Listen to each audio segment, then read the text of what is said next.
parte final aí. Lembra que nós falamos da mútua rejeição? Israel rejeitando o Messias rejeitando Israel, que culminou lá no não ficará pedra sobre pedra. Lembra? Aí depois ele vem com um sermão profético no capítulo 24, que falava de coisas da sua época e de coisas que ainda iam acontecer, e entra com uma série de mensagens sobre vigilância. Né? Vocês lembram disso? Vigilância, fala das 10 virgens, fala das bodas. Ele está ali, então, depois dele falar explicitamente sobre a rejeição a Israel, que aquele povo seria tirado, que não ia ficar pedra sobre pedra, que o outro povo viria, que a mensagem do rei ia se expandir para além das fronteiras judaicas. Depois dele falar isso tudo, ele se volta para os seus discípulos e começa a prepará-los sobre vigilância, falando de parábolas, mostrando nas parábolas que o Israel que o rejeitara também estava sendo rejeitado, e outro povo ia entrar aquilo que Israel não queria. Então ele termina essa sessão, e no verso 26, nós vamos, no capítulo 26, melhor dizendo, lá no verso 1, nós vamos ler assim a frase de transição, que é: tendo Jesus acabado todos estes ensinamentos, disse a seus discípulos. Então aqui é um texto de transição. É a última vez que Mateus vai mostrar uma transição dessa. Tendo Jesus terminado, parte para outro lugar, faz aquilo. Essa é a última vez. Em vários momentos do texto você vê isso. Tendo Jesus acabado isso, partiu para isso, fez aquilo, tendo feito isso. Sempre é uma transição no texto, na divisão de Mateus, e esta é a última. Daqui por diante você não vai ver mais essa expressão, tendo Jesus acabado os seus ensinamentos, tendo Jesus feito isso, você não vai ver mais, porque isso é o último. Esse é o formato que Mateus registra no seu Evangelho. Então, a partir desse ponto, o Evangelho de Mateus vai passar a narrar a paixão, morte e ressurreição de Jesus e os acontecimentos paralelos a isso. Então, é muito boa essa leitura, que nós possamos fazer essa leitura não somente com o foco bem objetivo que está. Qual é o foco bem objetivo? A morte e a ressurreição de Jesus. Esse é o desfecho. Mas eu vou tentar orientar vocês a pegar não só as coisas objetivas do texto, mas as coisas que circulam o texto. Os acontecimentos que surgem, eles também estão trazendo uma mensagem para nós. E a gente precisa compreender isso. O caráter messiânico de Jesus é bem acentuado na morte dele, porque é uma tônica de Mateus desde o início. Então você vai ver na narrativa da ida dele para a morte, que várias vezes Mateus e o próprio Jesus falando vai mostrar cumprimento de profecias. Então ele está aqui mostrando na morte que aquele que estava morrendo era de fato o Messias prometido. Que num sentido nacionalista de pensamento, eles entendiam então que esse era o que sentaria no trono e tiraria Israel do jugo romano. E Mateus está mostrando que não é assim, que esse trono não é o trono que eles pensavam, este é o Messias que eles esperavam, mas o final dele não é um triunfo sentado no trono, o final dele é pregado numa cruz. Para ele mostrar que isso não descaracteriza Jesus como Messias, ele mostra que até a cruz é o cumprimento profético da vinda do Messias. Então ele vai fazer isso com maestria. E existem 3 abordagens principais que eu queria destacar com vocês aqui. Essa é a primeira, né? O que eu vou tentar fazer? Eu vou falar da morte e da ressurreição nos capítulos seguintes.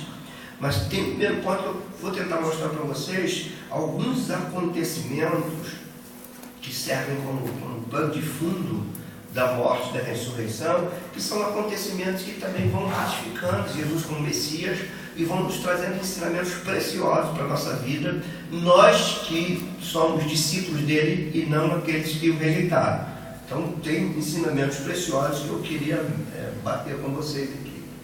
Outra coisa interessante nessa última sessão, lembra, as primeiras palavras de Jesus elas são dirigidas aos seus discípulos. Lembra Mateus 4? Quando ele diz, a região que vivia na sombra da morte viu uma grande luz.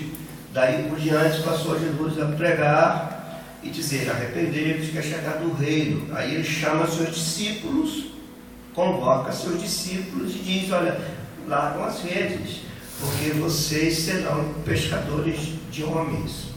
Lembram disso, né? No capítulo 4. Então ali ele está chamando seus discípulos. Do capítulo 4 em diante ele começa a treinar seus discípulos, ensinar. No capítulo, lá no final do texto, aí ele vai enviar seus discípulos. Quando ele diz, ide agora, eu vou para o meu Pai e vocês continuam a obra. Ide, façam discípulos de todas as nações. Então a narrativa de Mateus, ela faz isso. Ela tem um desfecho coerente, ela tem um desenvolvimento coerente. Mateus não foge do tema dele, tanto respondendo para os primeiros cristãos que haviam se convertido a Cristo e largado o judaísmo, mostrando a rejeição de Israel para o seu Messias e a formação que o Messias traz aos seus discípulos, para os seus discípulos levarem adiante. Em toda a estrutura de Mateus você vai ver essas duas coisas. Jesus sendo rejeitado ao mesmo tempo treinando seus discípulos, capacitando seus discípulos. Várias vezes ele parava para ensinar especificamente seus discípulos. Vide aí capítulo 5, 6, 7, 10, 23, são discursos longos de Jesus, diretamente para os seus discípulos, com o intuito de formá-los para enviá-los. Então, quando chega no capítulo 28, que é o final da nossa última parte aqui, você vai ver que de fato Jesus treinou, formou e agora envia, né, os discípulos através dos quais o Evangelho chegou até nós. Então, partindo daí, nós vamos ver 3 ou 4 porções grandes aqui. Hoje nós vamos ficar só no capítulo 26. Tomara a Deus que consiga falar com vocês as coisas que me preparei para falar para vocês aqui dentro do capítulo 26, lembrando a você que a última parte é a declínio para a morte, é ele indo para a morte. Vamos ler então o versículo 5, que é uma primeira parte que eu vou chamar isso de uma transição da 6ª para a 7ª parte, até o verso 5, quando ele diz assim, tendo Jesus acabado todos esses ensinamentos, disse a seus discípulos, sabeis que daqui a 2 dias celebrar-se-á a Páscoa, e o Filho do Homem será entregue para ser crucificado. Então os principais sacerdotes e os anciãos do povo se reuniram no palácio do sumo sacerdote, chamado Caifás, e deliberaram prender Jesus à traição e matá-lo. Mas diziam, não durante a festa, para que não haja tumulto entre o povo. Então está aqui de fato uma transição. Ele está indo para a morte. E a gente vê 2 coisas nesses 5 versículos que eu queria partilhar com vocês. Primeiro, é o fim do ensinamento de Jesus nos versos 1 e 2, que é marcado pela confirmação da sua morte. Quando Jesus termina, tendo Jesus acabado todos esses ensinamentos, o que eu quero mostrar para vocês aqui? Que ele não deixa de mostrar a razão dele vir. Ele ensina, mas ele não permite que os seus discípulos tirem o foco.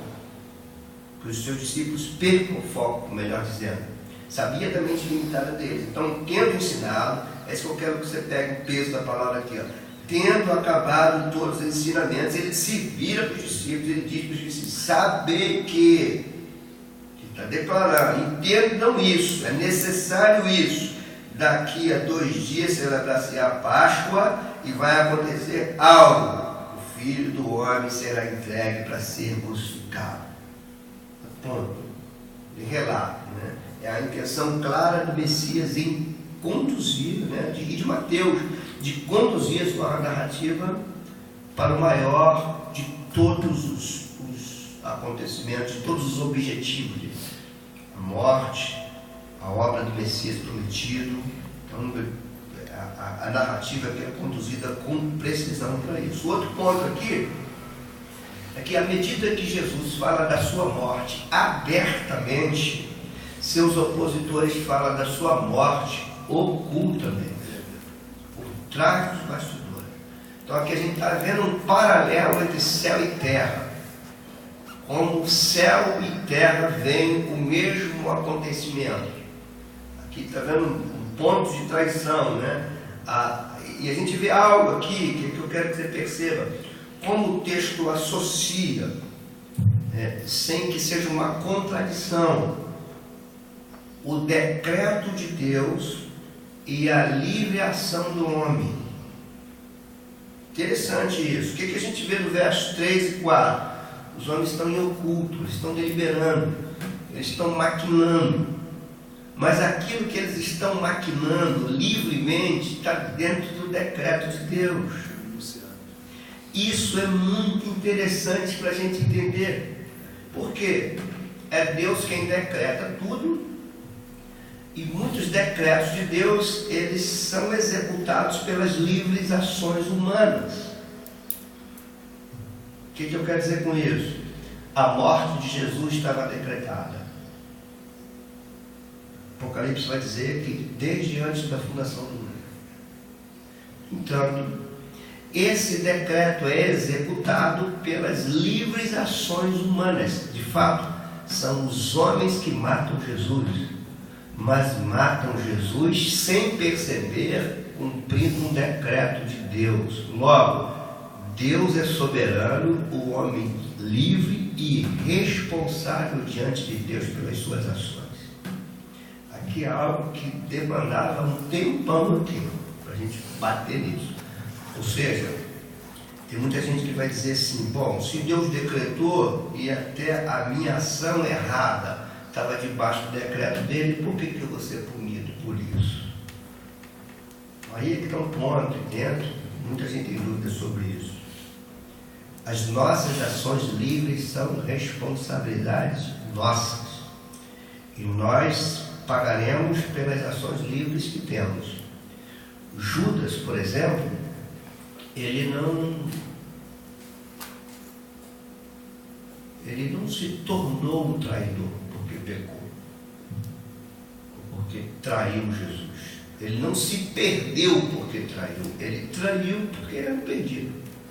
Eu vou tentar mostrar isso para vocês aqui, na nossa caminhada. Mas a gente vê aqui esse contraste, né? Por exemplo, deixa eu realçar isso que eu estou falando com vocês. Se você ler comigo Atos capítulo 2,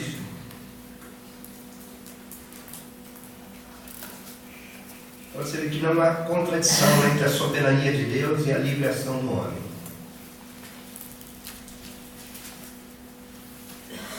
Quem vê os 10 mandamentos aqui?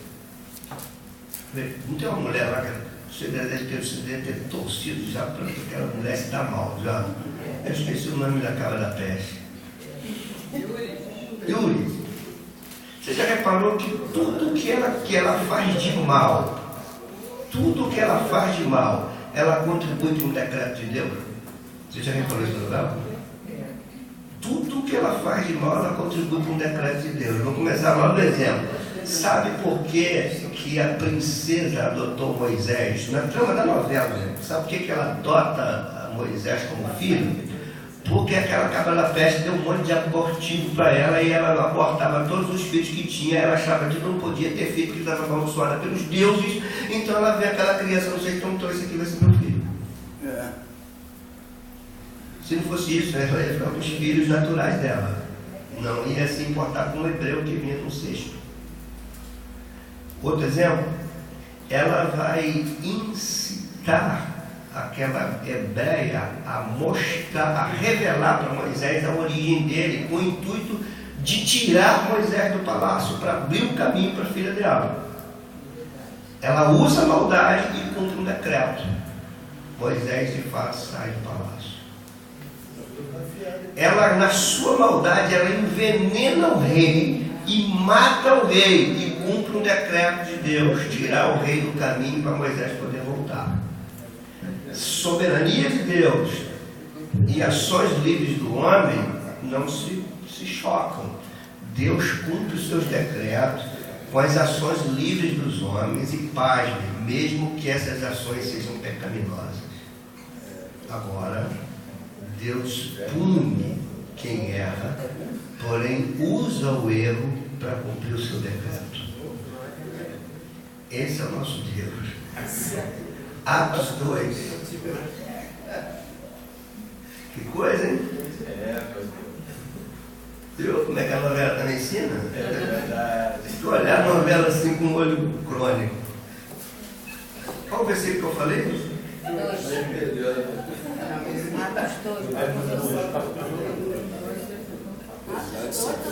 23. É para provar esse conceito que eu estou falando para vocês.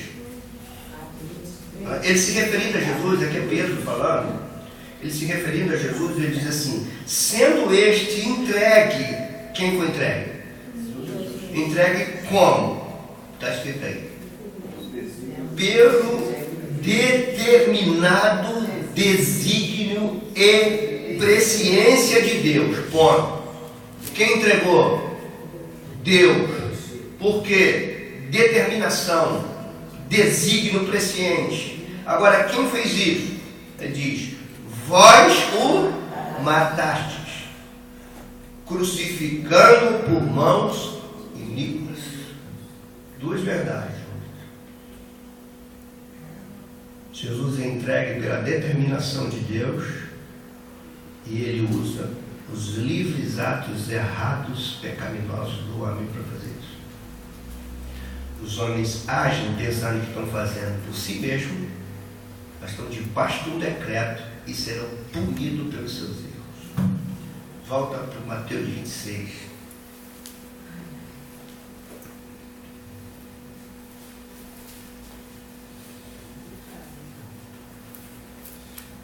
Aqui, quando nós chegamos nesses versículos primeiros aqui, nos 5, você está vendo, Mateus deixa bem claro que Israel rejeita aquele que eles esperavam. Estou maquinando aqui. Você vê quantas maquinações aqui por trás. E Jesus, sabendo isso tudo, no seu decreto, na sua soberania, está sabendo isso tudo. Aqui estão os principais sacerdotes, que eram aqueles que deveriam anunciar para o povo que o Messias veio, e aqueles que tramam para matar o Messias. Sabe o que é interessante, irmãos? A igreja, o povo de Deus, em toda a sua história, de alguma forma sempre cometeu isso. A Inquisição queimou gente viva. A igreja fez com os outros aquilo que fizeram com ela.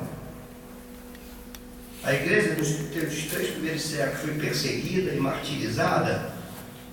Na época do seu domínio total, é ela que persegue e martiriza os outros. Várias pessoas morreram como mártires, queimados vivos. Tinha gente que era desenterrada para ser queimada. Quem fazia isso era a igreja. Pela Inquisição.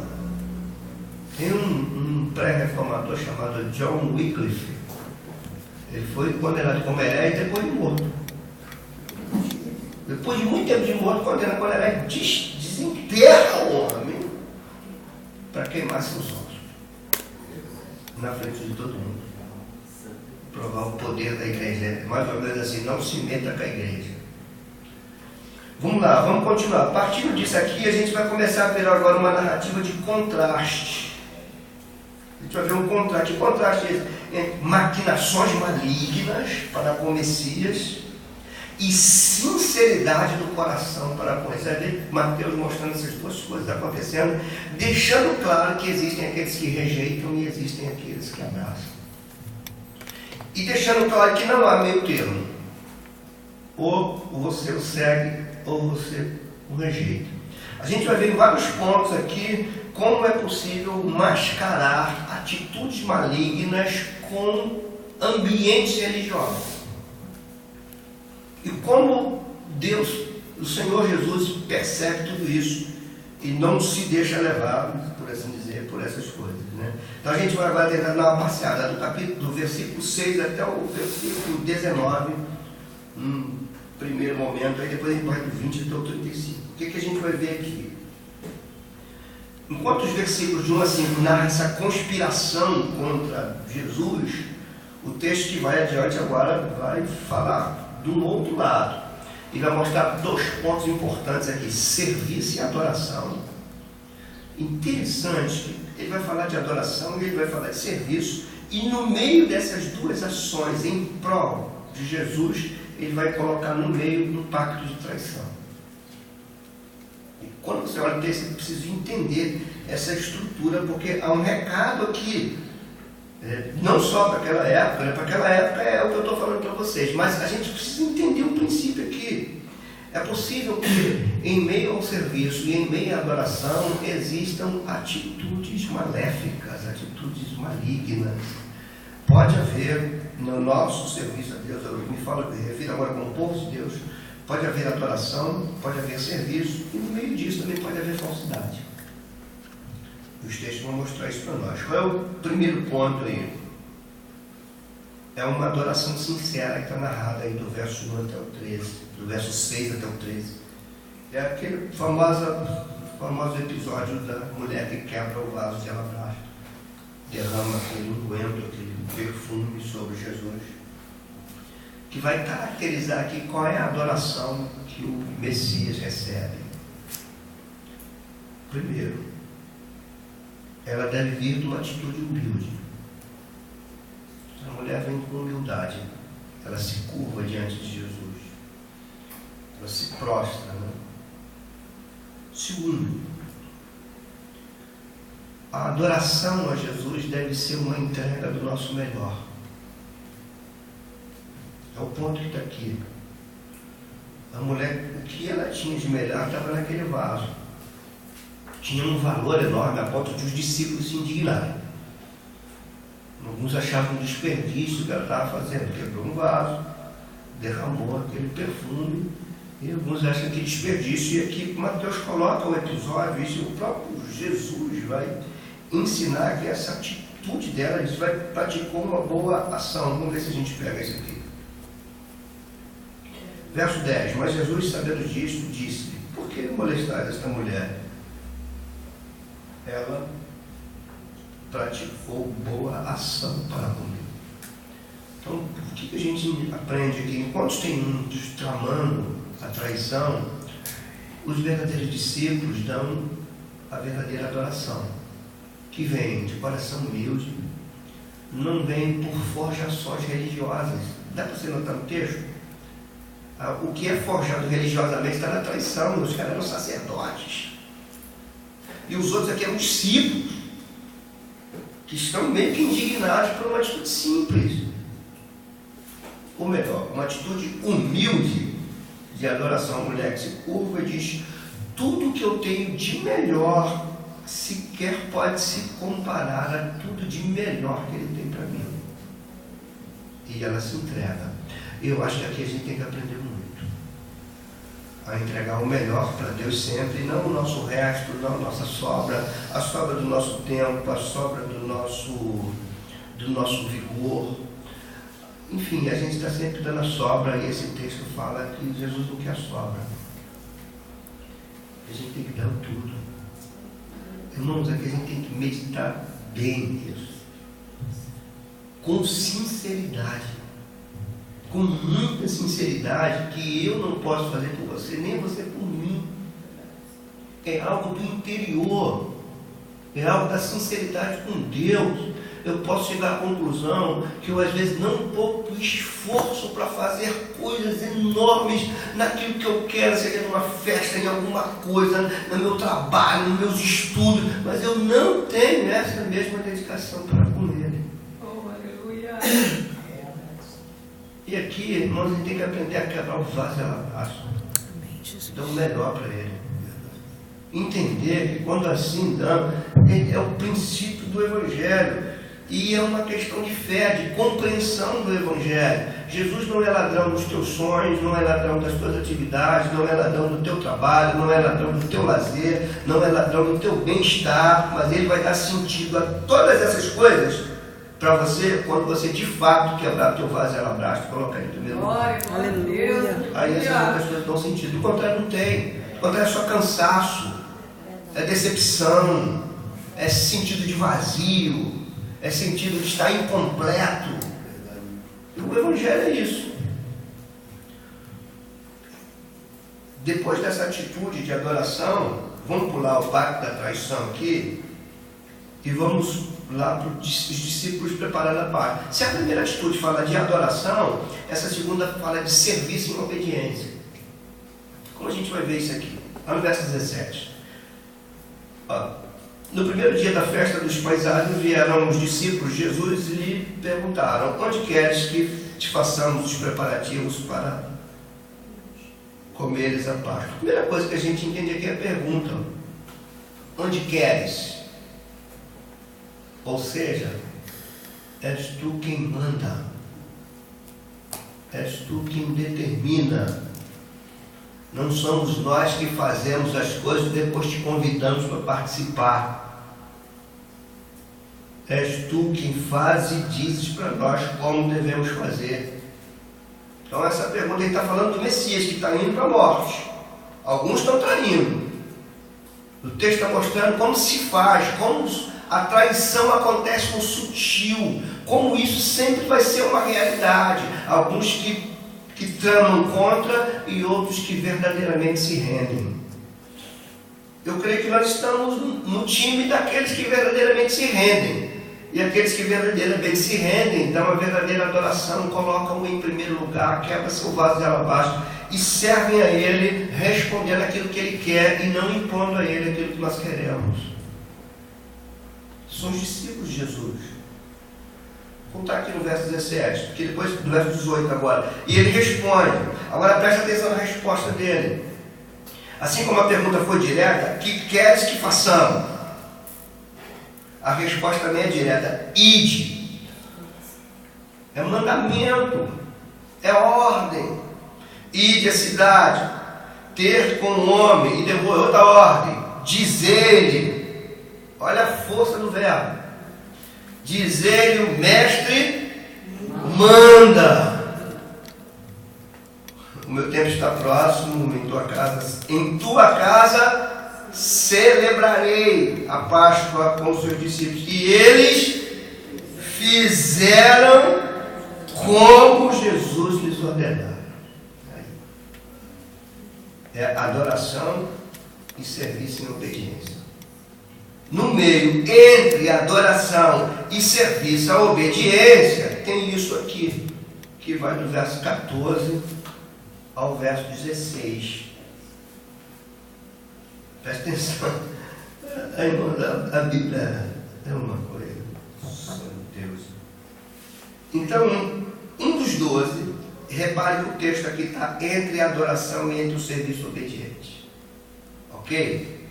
Um dos 12, chamado Judas Iscariote, indo ter com o principais sacerdotes, propôs.